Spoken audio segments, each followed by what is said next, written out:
Hi, here's our virtual rounds case study. I have a 66-year-old male patient admitted to the Carroll Ball Medical Unit. Ultimately came to the ER due to a fall, turned out to be a fracture in his thoracic spine, and he got that fixed. And because he's medically complex, there were a lot of concerns. So he was managed over the course of 2 months and sent up to Carroll Ball for continued management. Next. Um, So the key issue that we were managing was acute postoperative pain, but he has a 20-year history of pain, and so managing that, um, it's chronic pain. The other issues that were to be carefully managed was AFib, COPD, hypertension, and heart failure. Next. So past surgical history is kind of long, but it really all has to do with the cancer that was suspected and the osteoporosis that may have wound up with the fracture in his thoracic spine. Mostly bronchoscopies. He was the, he was a 37 and a half pack year smoker. He was obese and he was a heavy drinker through 2010. Next. His social history is uncomplicated. Uh, the social tool lacked any negative indications. Social equity is not an issue for this white retired programmer. He has relatives who live nearby, and he's always had help through his complex medical history. So, listed here are his medications prior to administration. You could go through and read them, but as Ted mentioned, a lot of them were to help with management of his chronic illnesses. And throughout the current drug list, while he was in the hospital, again, were to manage his chronic illnesses, a lot of them grouped into pain, hypertension. He had a couple of supplements, and his COPD. Again, as previously mentioned by my previous group mates, he was on quite a few medications. So, as opposed to listing off each adverse effect, I've grouped them here based on their intended outcome or the potential effects that they may exhibit. So, for example, the CNS category contains drugs like diazepam, trazodone, or oxycodone. They have a lot of common adverse effects that they will display, like nausea, vomiting, constipation, and also serious adverse effects like CNS depression, respiratory depression, and seizures. We also thought it was important to note that even though he was prescribed opioids, he was not prescribed PRN naloxone for overdose. So this is something that was important to consider as his care team. With him being on many medications over the course of his hospitalization, there was an opportunity for a lot of drug interactions. I specifically mentioned those with several, so a lot of those that rely on CYP 450, metabolism. For him specifically, he had 42 drug-drug interactions, with 36 of them being marked as severe or contraindications, and the most relevant are listed there on the slide, with 5 medications having interactions with foods like cabbage, caffeine, high fatty foods, or soybeans and dairy. This is a printout of the micromedics drug interactions for our particular patient.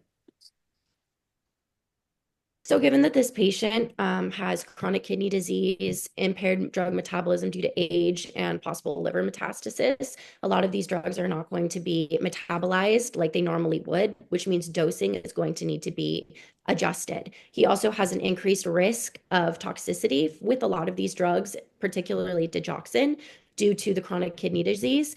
And with his immunocompromised status, we need to be extra careful monitoring oral thrush. Next.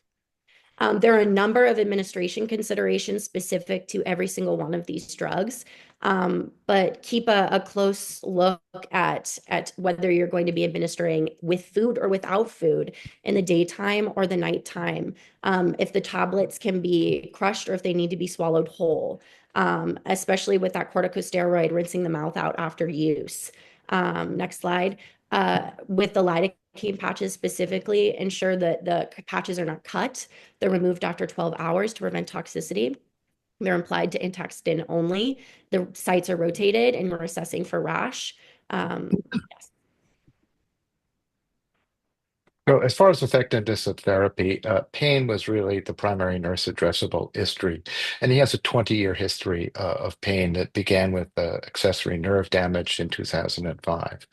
Um, uh, he has a vascular disease that's suspected or implicated as a contributing factor in a chronic intractable integumentary condition that they tried numerous meds on without ameliorating it. The key issue was pain. It rarely dropped below a 7, and basically his baseline was 8. Every once in a while, he would say it was 9. He was uncomfortable during the admission, complained of back pain on any movement. Um, we placed ice packs on his neck where he also experienced pain, but he experienced little relief. He was unable to toilet on the commode. He chose the bedpan, and positioning him on that bedpan caused significant pain. Ultimately, on transition to hospice, the hospice service listed cancer-associated pain as his primary diagnosis. The other issues, AFib, hypertension, and COPD, were well managed, as evidenced by his vitals within normal limits. So moving on to the nursing management of drug therapy now. So one thing that we had to consider is the drug effectiveness and how we had to determine it. And there were several groups that we had to go over. One was pain, the other was COPD, another was AFib, which, as you can see here, are the desired outcomes and administrations when before and after. And then the next group would be hypertension, which was also a big consideration as well. The last three groups would be anti-infective agents, immunological exacerbations, and depression, anxiety, panic disorder medications as well.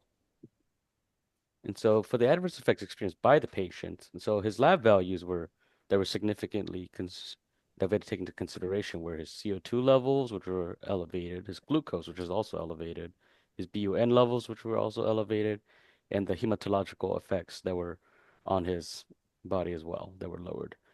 And as you can see, the medications that could have caused these problems, along with their adverse effects and symptoms that could show signs of these adverse effects as well. For our first nursing intervention, we focus on pain management, a key issue for this patient given his chronic pain and post-surgical pain. The patient is on opioids, hydromorphone, and oxycodone, which require careful monitoring for potential risks, such as respiratory depression and sedation. It's crucial to assess pain levels regularly using a pain scale and monitor for opioid toxicity, signs like shallow breathing or confusion.